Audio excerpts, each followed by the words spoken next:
Well, this is breaking news. Moments ago, former President Trump called the mother of slain jogger Rachel Morin to offer his heartfelt condolences. She was that mother of 5 who was tragically killed last year while running on a Maryland hiking trail. Trump's team says that her mother, Patty Morin, expressed her gratitude for the president's call, saying, quote, "I am deeply touched by President Trump's kindness and concern. He was genuine and truly wanted to know how our family was coping. He asked about Rachel and showed honest compassion for her untimely death. His words brought comfort to me during this very difficult time." The two also praised law enforcement for tracking down the suspect in Rachel's murder this past weekend in Tulsa, Oklahoma.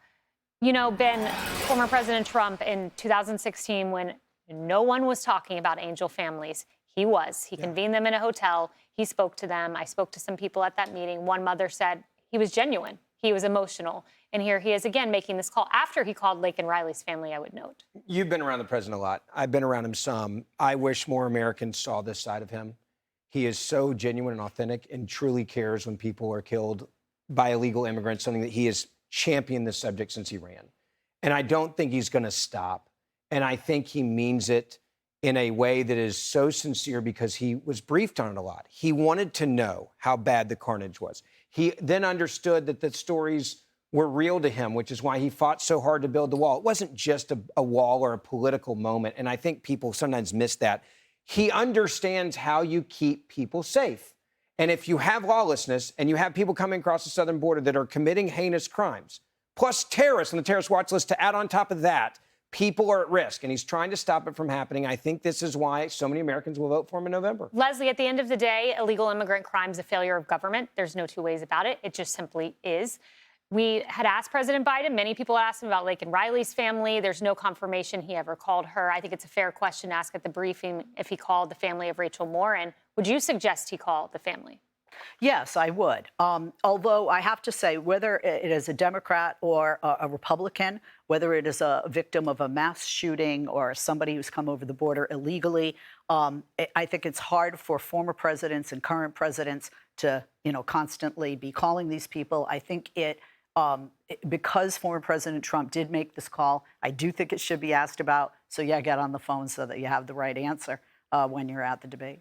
It really was heart-piercing to hear the Homeland Secretary, Mayorkas, yesterday not be able to say her name.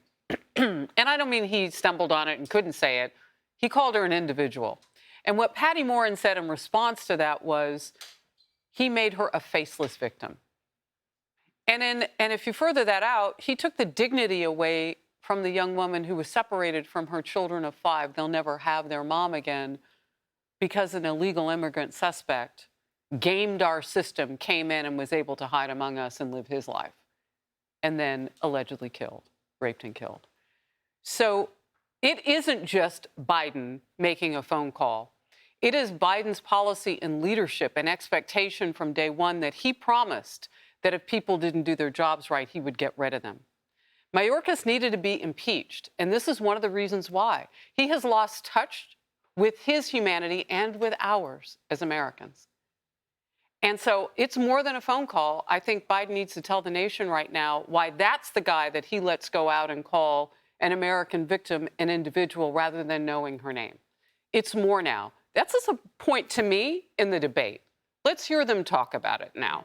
And you'll remember it was Marjorie Taylor Greene that essentially pressured Biden at the State of the Union to attempt to say Laken Riley's name. And I say attempt because he definitely stumbled over it in that moment. Right. You would think that would be among the easiest things that a commander-in-chief and the leader of our nation would be able to do, which is say the name of a life not only tragically lost, but preventably lost. And that is what is so heartbreaking about this case.